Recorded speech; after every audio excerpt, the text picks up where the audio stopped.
Hello guys! Good morning, good afternoon, good evening. Share ko lang tong iniinit ko. Dala to kagabi ni Mama Isdenka.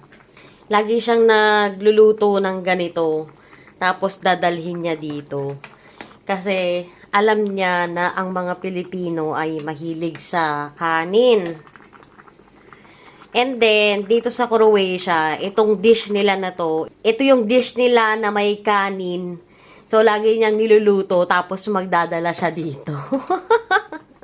Big, siya, bell pepper. Tapos, ang pagluto nila nito, nilalagyan nila ng bigas sa loob ng bell pepper, tapos papakaluan ng matagal para hanggang sa maluto yung kanin. Ayan yan, oh, diba? Ang sarap ng dish nila na to. Nakakatuwa lang. Tapos yung ibang mga friends din namin, kapag nag-aaya sila sa amin ni Martin, and then kasama ako, magluluto talaga sila ng dish na mayroong kanin, hindi pwedeng wala. Kasi si Martin, ang nire-request, dapat daw sila magsain ng rice, magluto ng rice kapag pupunta kami. And then sila naman, talagang magluluto nga sila ng dish na may rice. Yun lang, nakakatuwa lang. Share ko lang. Thank you so much for watching, guys. Have a great day, everyone. Ciao.